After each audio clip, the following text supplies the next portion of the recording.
जय श्री हरि विष्णु। आपका एक बार फिर से मेरे चैनल में स्वागत है। आइए आज की कथा शुरू करते हैं। अर्जुन ने भारद्वाज जी के मुख से महानदी स्वर्णमुखी की उत्पत्ति और प्रभाव का भलीभांति वर्णन सुना।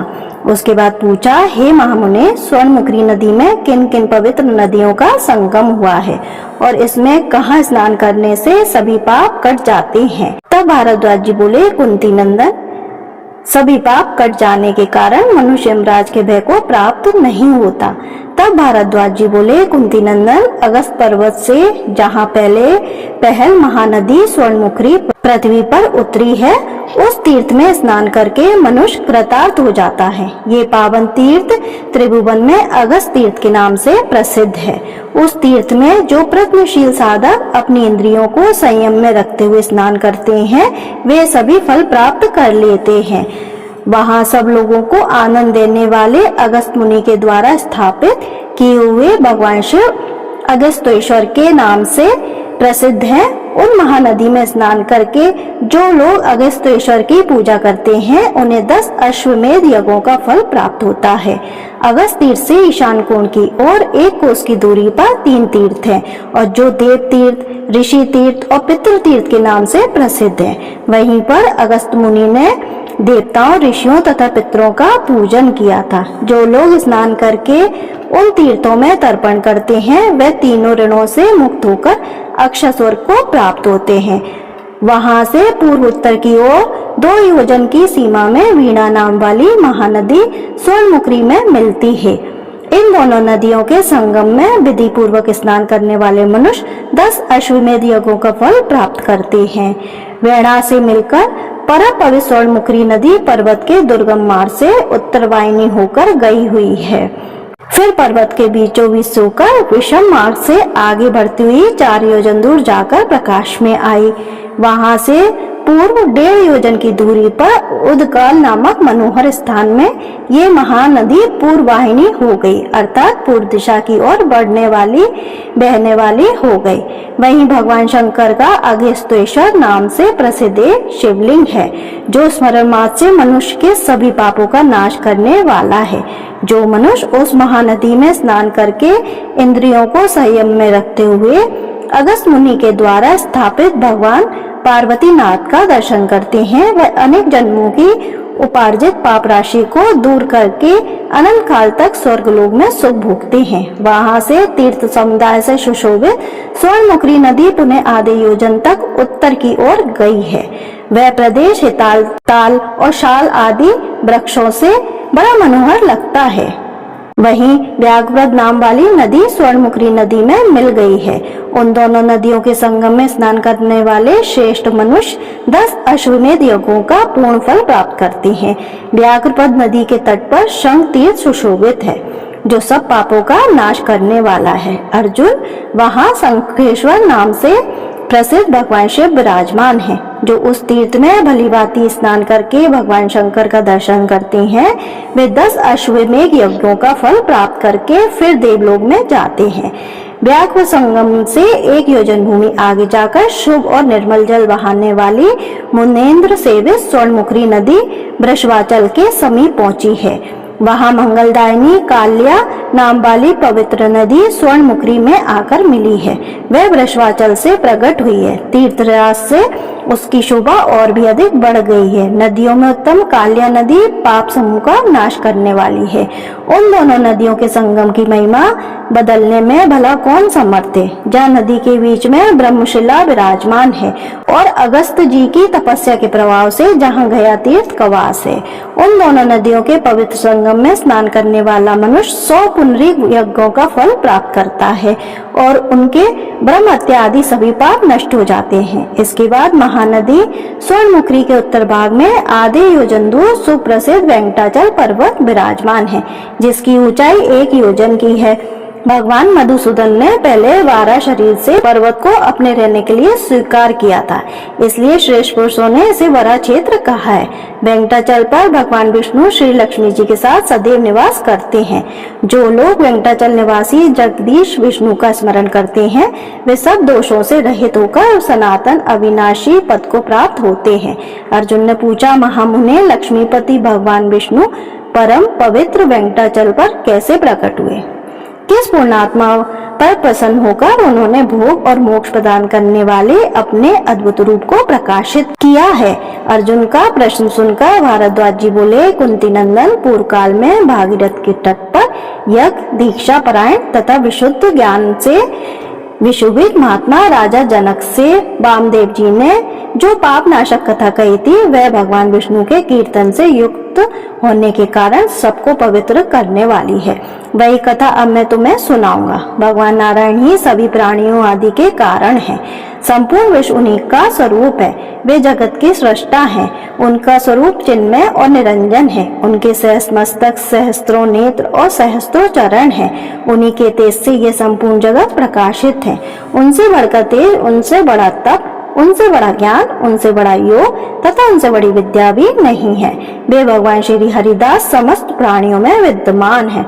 समस्त जीव उन्हीं से सुखपूर्वक निवास करते हैं। वे ही यज्ञ यजमान हैं और यज्ञ के स्वरूप और सुबह आदि साधन हैं। वे ही फल हैं और वे ही फलदाता हैं और वे ही सबके प्राप्त करने योग्य परम गति हैं। अर्जुन ने पूछा, मुनि भगवान श्री हरि नेत्रों द्वारा दर्शन और मन द्वारा चिंतन आदि के विषय नहीं है तो भी वे यहाँ मनुष्यों को प्रत्यक्ष कैसे हुए? भारद्वाज जी ने कहा, अर्जुन, हे वंश में श्रुत नाम से प्रसिद्ध राजा हुए जिन्होंने पृथ्वी और यहाँ की प्रजा का बहुत लंबे समय तक अपनी संतान की तरह पालन किया।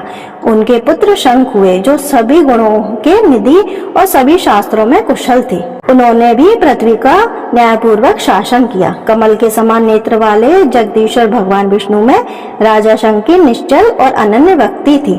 उन्होंने दृढ़ निश्चय पूर्वक अद्भुत महिमा वाले दिवाली देव जगतपति अनन्य पुरुषोत्तम का सदैव ध्यान करते हुए तरह तरह के व्रत, दान और पुण्य किए तथा वेदों के द्वारा जानने योग्य भगवान मधुसूदन की प्राप्ति के लिए ही अश्वमेध यज्ञ आदि यज्ञों का अनुष्ठान भी किया। भक्त वत्सल केशव में मन लगाकर वह प्रतिदिन गोविंद का स्मरण, अविनाशी अच्युत का जप, कमल नयन श्री विष्णु का पूजन तथा सारंग धनुर्धारी श्री हरि का कीर्तन किया करते थे। पुराण के विद्वानों द्वारा कही जाने वाली पवित्र भगवान कथाओं को जो सार सागर से पार उतारने वाली है वे सदैव सुना करते थे। भगवत प्रीति के लिए ही ब्राह्मणों की पूजा अर्चना किया करते थे। इस प्रकार सर्वदा अविराम गति से ही श्री आराधना में लीन होने पर भी राजा शंख ने परम स्वतंत्र भगवान पुरुषोत्तम का प्रत्यक्ष दर्शन नहीं पाया। भगवान का दर्शन ना पाने से उनका हृदय शोक से व्याकुल हो गया और उन्हें बड़ी चिंता हुई। शंख बोले, मैंने बीते हुए सहस्त्र आदि जन्मों में बहुत बड़ा पाप किया है जिसके कारण आज तक भगवान ने कभी प्रत्यक्ष दर्शन नहीं दिए। अनेक जन्मों में उपार्जित सभी तपस्याओं का ये एक ही अखंड फल है कि मधुसूदन भगवान विष्णु का दर्शन प्राप्त हो जाए। अहो भगवान मेरे नेत्रों के समक्ष कैसे प्रकट होंगे? कानों से उनके वचन सुनने का सौभाग्य कैसे प्राप्त होगा? इस प्रकार चिंता से व्याकुल होकर जब राजा के मन में जीवित रहने की इच्छा ही नहीं रह गई तब अव्यक्त मूर्ति भगवान विष्णु ने इस सब के सुनते हुए कहा, राजन तुम शोक मत करो। तुम तो एकमात्र मेरी शरण में आए हुए साधु भक्त हो। मैं भला तुम्हारा त्याग कैसे कर सकता हूँ? ये वेंकट नामक पर्वत तीनों लोकों में प्रसिद्ध है। राजन, यहाँ का निवास मुझे वैकुंठ से भी अधिक प्रिय है। उस पर्वत पर जाकर भक्ति पूर्वक तपस्या करते रहने पर मैं तुम्हें प्रत्यक्ष दर्शन दूंगा। तुम्हारी ही तरह महर्षि अगस्त्य भी ब्रह्मा जी की आज्ञा से अंजनाचल के महानिवास में तपस्या करने के लिए आएंगे। उसी पर्वत पर निवास करते हुए तुम भी मेरी आराधना करो, इससे तुम मेरा दर्शन प्राप्त कर लोगे। भगवान की इस प्रकार आज्ञा देने पर राजा शंख को बड़ी प्रसन्नता हुई। उन्होंने मन ही मन अपने आप को धन्य माना और अपने पुत्र को प्रजा पालन में नियुक्त करके भगवान विष्णु के दर्शन की इच्छा से नारायण गिरी को प्रस्थान किया। उस पर्वत के ऊंचे शिखर पर पहुंचकर उन्होंने अमृत के समान दिव्य जल से भरी हुई कल्याणमयी स्वामी पुष्करणी को देखा। और उसके किनारे कुटिया बनाकर स्नान पान आदि के द्वारा संतोष लाभ किया। जगदीश जनार्दन को अपने सभी कर्म समर्पित करके राजा शंख प्रतिदिन जब और तप और ध्यान में संलग्न रहने लगे। वहां उन्होंने तपस्या भी की। इसी बीच सैकड़ों मुनियों से घिरे हुए अगस्त्य जी भी उस पर्वत पर आए और वहां की आश्चर्यमयी वस्तुओं को देखते हुए सब और घूमते रहे। स्कंदधारा अति तीर्थ में स्नान करके वहां उन्होंने जगदीश्वर भगवान विष्णु की बहुत समय तक आराधना की, परंतु कमलनयन भगवान श्री हरि को नहीं पाने से प्रत्यक्ष दर्शन नहीं देख पाए। इससे वे चिंता और शोक में डूब गए। उस समय बृहस्पति, शुक्र तथा राजा, उपपरिचय और वसु ये सब महानुभाव अगस्त्य जी के पास आए और इस प्रकार कहने लगे, मुनि श्रेष्ठ, लोकनाथ ब्रह्मा जी ने हमें जो आज्ञा दी है उसे हम आपको बता रहे हैं। दक्षिण दिशा में वेंकटाचल नामक पर्वत है। वहाँ का निवास स्थान भगवान श्री विष्णु को श्वेत द्वीप से भी अधिक प्रिय है। जगत गुरु गोविंद उस पर्वत पर महर्षि अगस्त्य तथा राजा शंख को अपने स्वरूप का प्रत्यक्ष दर्शन कराएंगे। उस समय सब देवताओं, ऋषियों तथा अन्य लोगों को भी देवादिदेव श्री हरि का दर्शन होगा। ये बात शीघ्र ही होने वाली है और ब्रह्मा जी के कहने पर ही हम लोग यहाँ आए हैं और भाग्यवश यहाँ आपका दर्शन भी हमें मिल गया। अब हम आपके साथ ही श्री स्वामी पुष्करणी के तट पर भगवत भक्तों में श्रेष्ठ राजा शंख का भी दर्शन कर लेंगे। यह सुनकर अगस्त्य मुनि शोक समूह का त्याग करके शीघ्र ही उन सबके साथ चल दिए। उस समय यहाँ वहाँ चौड़ी शिलाओं पर बैठे हुए तथा भगवान विष्णु के गुण वैभव का गान करते हुए अनेकानेक सिद्ध पुरुष उन्हें दिखाई दिए। फिर उन्होंने निर्मल जल वाली दिव्य स्वामी पुष्करणी का भी दर्शन किया और उसके किनारे आश्रम बनाकर रहने वाले राजा शंख को भी देखा, जो मन, वाणी और शरीर द्वारा होने वाले सभी कर्म भगवान श्री विष्णु को समर्पित करके विराजमान थे। उन्हें आया देख राजा ने सबका यथावत सत्कार किया। फिर सब लोग एक दूसरे का आदर करते हुए वहां बैठे और उत्कीर्ण होकर गोविंद के नामों का कीर्तन करते हुए कृतार्थ हो गए। संपूर्ण जगत के स्वामी भगवान विष्णु में मन लगाकर उन्हीं की पूजा और स्तुति में लगे हुए उन सब लोगों ने 3 दिन बिता दिए। तीसरे दिन रात में उन सबको नींद आ गई। फिर चौथे पहर में उन्होंने सपना देखा कि भगवान पुरुषोत्तम हाथ में शंख, चक्र और गदा धारण किए प्रसन्न मुख से वर देने के लिए खड़े हैं। उनके नेत्र खिले हुए हैं। भगवान की ये झांकी देखकर सभी प्रसन्नचित होकर उठे और कुटिया से निकलकर सबने स्वामी पुष्करणी के पावन जल में विधि पूर्वक स्नान किया। इसके बाद प्रातः कालचित सभी कर्मों का अनुष्ठान करके भगवान विष्णु की आराधना करने के लिए वे राजा के आश्रम में लौटे। मार्ग में पक्षियों द्वारा ऐसा शुभ शकुन की सूचना मिली जो तत्कालीन कल्याण की प्राप्ति करने वाली है। उस शकुन को देखकर सबको ये विश्वास हो गया कि अब उन्हें भगवान के कृपा प्रसाद अवश्य प्राप्त होगा। इसके बाद त्रिभुवन विधाता भगवान जनार्दन का पूजन करके उन्होंने वेद वर्णित पवित्र स्त्रोतों द्वारा उनकी स्तुति की। स्तुति के अंत में महर्षि अगस्त्य और राजा शंख भगवान के अष्टाक्षर अर्थात ओम नमो नारायण मंत्र का जाप करने लगे। इस प्रकार जगत स्वामी श्री हरि में मन लगाए हुए उन महात्माओं के आगे एक महान अद्भुत तेज प्रकट हुआ, जो कोटि कोटि सूर्य, चंद्रमा और अग्नियों के तेजपुंज संप्रीत हो रहा था। उस तेजपुंज का दर्शन करके सबको बड़ा आश्चर्य हुआ और उन्होंने उसके भीतर परमानंद विग्रह दिव्य रूपधारी भगवान श्री नारायण का चिंतन किया, जो मन और वाणी के मार्ग से सर्वदा दूर है, अपने विख्यात ऐश्वर्य से सदा प्रकाशित होते हैं, सहस्त्र नेत्र, सहस्त्र भुजा और सहस्त्र चरणों से संयुक्त हैं, तपाए हुए सोने के समान दीप्तमान कांति से जिनका रूप बड़ा मनोहर लगता है, जो अपने वक्ष स्थल पर लक्ष्मी जी को धारण करते हैं और कौस्तुभ मणि से सुशोभित होते हैं, जिनका स्वरूप अचित्य, जो अनादि और अनंत है, समस्त ब्रह्मांड को अपने आप में प्रकाशित करते हैं और चारों ओर व्यापक हैं। उन्हीं भगवान जगन्नाथ को अपने सामने देखकर अगस्त्य और शंख आदि सब मुनियों के मन में बड़ा हर्ष हुआ। सबने बार बार भगवान के चरणों में मस्तक झुकाए। उस समय लोक रक्षा के लिए सब और प्रणाम करने वाले भगवान के तेज बल संपन्न आयुध उनकी सेवा में उपस्थित हो गए। सूर्य के समान तेजस्वी चक्र, दिव्य गदा, नंदक नामक खड़ग, कमल तथा भयानक गर्जना करने वाला चंद्रमा के समान कांति में पंचजन शंख के सभी उपस्थित हो गए। शंख ने अपनी ध्वनि से समस्त ब्रह्मांड को परिपूर्ण कर दिया। उस शंखनाद को सुनकर विशिष्ट आदि मुनि, गंधर्व, नाग, किन्नर, विश्वक्सेन, गरुण तथा जय विजय आदि श्वेतद्वीप निवासी पार्षद भी आ गए।